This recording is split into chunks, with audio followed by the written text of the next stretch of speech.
Okay alright, এখানে একটা problem এবং তার সলিউশনটা দেখাবো। সেটা হচ্ছে এইটা সেট করতে হবে আপনাকে। সেটা হচ্ছে এখানে প্রতিবার ক্লিক করে গেলে নতুন কালার জেনারেট হবে, RGB কালার জেনারেট হবে এবং এই কালারটা এখানে শো করবে। এই দেখেন RGBটা এখানে শো করবে প্রতিবার, এবং সেইটাতে আমি যদি কপি করি এই যে কপি হয়ে যাবে এবং আমার অ্যালার্ট হবে এবং অ্যালার্টের মধ্যে ওই RGB কালারটা দেখাবে এবং এটা কপি হয়ে যাবে। যখন আমি এখানে কপি হয়েছে নাকি দেখেন, এই যে কপি হয়ে গেছে। হ্যাঁ, এই জিনিসটা কেমনি করবো? তো এটা করতে গেলে আমাদের জাভাস্ক্রিপ্ট কোডটা আমি এখন একটু দেখাচ্ছি। সেটা হচ্ছে প্রথমে আমাদের কি করতে হচ্ছে, প্রথমে আমাদের এই যে কোড এই আরজিবি এই যে র্যান্ডমভাবে আরজিবি এই সংখ্যাটা আসবে এটা জেনারেট করতে হয়েছে। তো জেনারেট কিভাবে করছি আমরা, দেখেন প্রথমে আমরা এখানে কি করছি, ডমের প্রত্যেকটা এইচটিএমএল এর প্রত্যেকটা যে এলিমেন্টগুলো নিয়ে ডমের কাজ করতে হবে সেইটাকে আগে ধরে নিছি, সেগুলো এক একটা ভেরিয়েবলের মধ্যে রাখছি। এরপর কি করতেছি, একটা ফাংশন ক্রিয়েট করছি। ফাংশনের মধ্যে কি করছি দেখেন, ম্যাট ডট র্যান্ডম এই ফাংশনটার মাধ্যমে কি হয়, প্রতিবার র্যান্ডম নাম্বার দেয় এবং সেই নাম্বারটা হয়ে থাকে কি 0 থেকে দশমিক যুক্ত 0 থেকে 1-এর মধ্যে, মানে 0.17 এমন দিবে বা 1.02 এইরকম দিবে, ঠিক আছে। সো এই ম্যাট ডট র্যান্ডমের মাধ্যমে এটা জেনারেট হয়। জেনারেট হওয়ার পর আমরা কি করছি, আমরা চাইছি শুধু দশমিকের নিচের সংখ্যাটা, মানে দশমিকের পরের সংখ্যাটা, দশমিকের উপরে দশমিকের ওই পাশের সংখ্যাগুলো আমি চাচ্ছি না, এই জন্য ফ্লোর ইউজ করা হয়েছে। ফ্লোর কি করে, দশমিকের নিচের সংখ্যাটা সে ক্যাচ করে, ঠিক আছে। সো এখানে ম্যাথ র্যান্ডমের মাধ্যমে প্রতিবার নাম্বার জেনারেট হবে এবং এটা চাইছি আমরা কি আরজিবি তো কোড আপনার লিমিট হচ্ছে 255 পর্যন্ত, তাই না। সো আমরা এখানে কি করছি, ম্যাথ ডট র্যান্ডমকে ইকুয়াল দিয়ে যদি আপনি যেটার সাথে গুণ দেবেন সেইটার নিচেই সবসময় নাম্বারগুলো থাকে। হ্যাঁ, এটা একটা সেটিং। সেটা হচ্ছে ম্যাথ ডট র্যান্ডমকে আমি 255 সাথে গুণ করছি, তার মানে কি 255-এর নিচেই এই ম্যাথের র্যান্ডম কালার র্যান্ডম সংখ্যাগুলো আসবে। আর আমি যেহেতু দশমিকের ওপাশের সংখ্যাটা চাচ্ছি না, সেটার জন্য এটার ফ্লোরের মাধ্যমে শুধু ফ্লোর মানে নিচে দশমিকের নিচের সংখ্যাগুলো নেওয়া হয়েছে এবং আমি চাচ্ছি তিনটা সংখ্যা জেনারেট হোক, তাই না। মানে একটা হচ্ছে 85 এ একটা, বা 108 এ একটা, বা 126 এ একটা, মানে তিনটা ভাগে সংখ্যাটা জেনারেট হোক। RGB তো তিনটা সংখ্যায় লাগে, তাই না। যেমন হচ্ছে যে দেখেন, এই যে 96, 167, 125। তাহলে এখানে দেখেন কি করা হয়েছে, আর এর জন্য একটা নেওয়া হয়েছে সংখ্যা, জি এর জন্য একটা নেওয়া হয়েছে, বি এর জন্য নেওয়া হয়েছে। হ্যাঁ, রেড গ্রিন ব্লু।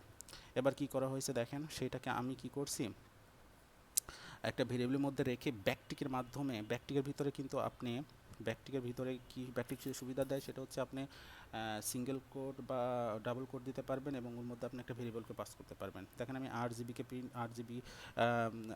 কি প্রিন্ট করা হয়েছে, এটা কিন্তু স্ট্রিং হিসেবে থাকবে। RGBকে এর মধ্যে আমি ডলার সাইন দিয়ে কালি ব্রেজের মধ্যে এই ভেরিয়েবলগুলোকে পাস করে দিছি। তাহলে কি হচ্ছে, 8 GB আর এর মান বসে যাবে, জি এর মান বসবে, বি এর মান বসবে, তাহলে আলটিমেটলি আমরা পাবো তখন এই সংখ্যাটা।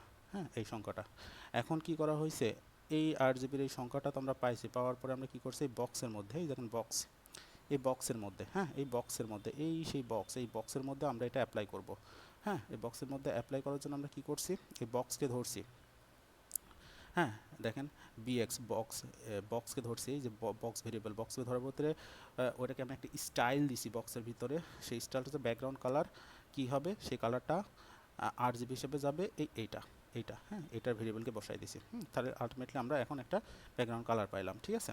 এরপর আমরা কি করছি, ব্যাকগ্রাউন্ড কালার পাওয়ার পরে এবার আমাদের কি করতে হবে, এই ব্যাকগ্রাউন্ড কালারের প্রতিবার যে জেনারেট RGB কোডটা এখানে এখানে প্রিন্ট করাবে, ঠিক আছে। সো এইটা এবার সেটিং করতে হবে।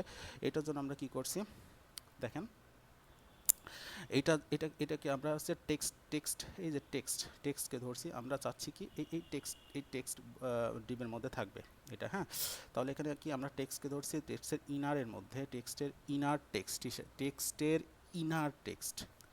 টেক্সটের ভিতরে আমরা অ্যাজ এ ইনার টেক্সট রাখতে চাচ্ছি কার, এই মেক RGB-র এই যে এই ভেরিয়েবলটার মধ্যেই তো যে এটা আছে, তাই না, এটা আছে, তাই না। তাহলে টেক্সটের ভিতরে আমরা ইনার টেক্সট হিসেবে রাখতে চাচ্ছি কি, এই RGB-টা, ঠিক আছে। ওকে, এখানে টেক্সট ডট ইনার মানে কি, টেক্সটের ইনারটা হবে কি, টেক্সটের ইনারটা হবে এই টেক্সটের এই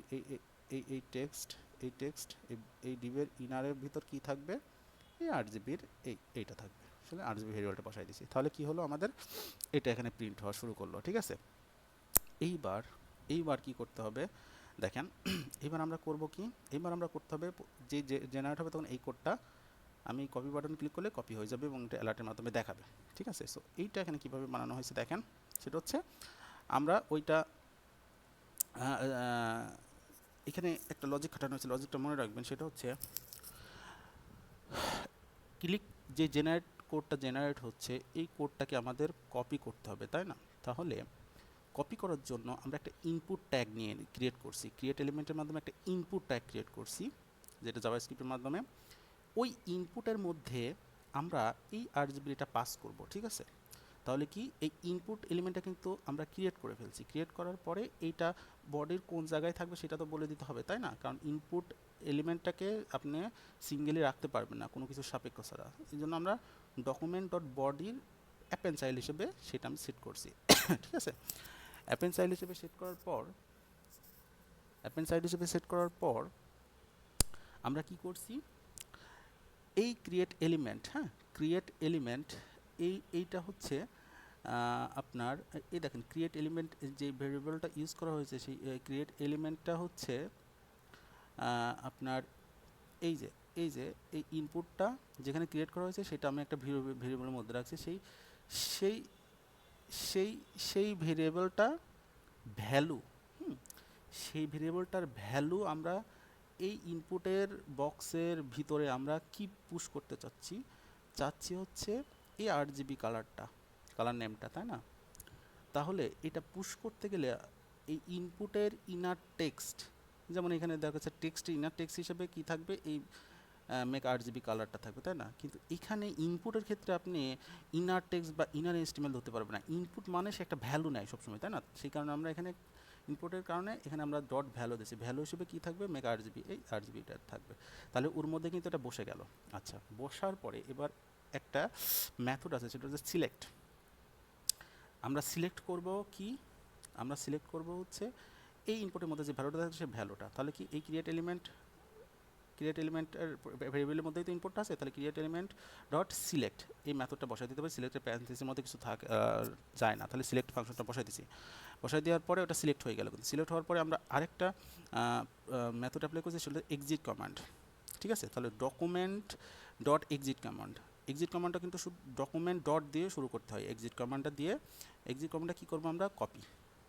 তার মানে এই এক্সিট কমান্ডটা কিন্তু আপনার সিঙ্গেলে কাজ করে না, সেটা সিলেক্টের সাথে কাজ করে। তার মানে ক্রিয়েট এলিমেন্ট এটা কিন্তু সিলেক্ট হলো, সিলেক্ট হওয়ার পরে ডকুমেন্ট ডট এক্সিট কমান্ড যে কল করবো তখন এই এক্সিট কমান্ড দেখবে কোনটা সিলেক্ট হয়ে আছে কি এই ক্রিয়েট এলিমেন্টটা সিলেক্ট হয়ে আছে, তখন সে এটাকে কপি করবে।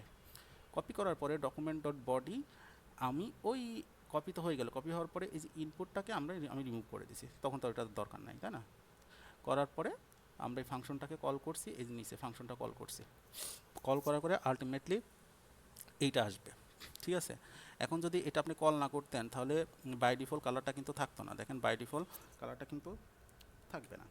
দেখেন আমরা এটা কল করছি, বাই ডিফল্ট কালারটা থাকবে না। যখন কী করবো, জেনারেট করবো তখন কালারটা আসবে প্রতিবার। দেখেন প্রথম কালারটা আসবে। সো বাই ডিফল্ট যেন কালারটা থাকে এই জন্য আমি একবার এখানে কল করে নিয়েছি। দেখেন কল করে নিয়েছি, ঠিক আছে। এরপরে আমরা কি করছি, এই যে জেনারেট কালার আর কপি এই দুইটা বাটনকে ইভেন্ট দিছি। দেখেন ইভেন্ট অ্যাডমিন লিসেনার, ঠিক আছে, এটা দিছি। এটা দিলে কি হবে, এই এটাতে ক্লিক করলে কি হবে, জেনারেট কালারে ক্লিক করলে কি হবে, এই ফাংশনটা কল হবে।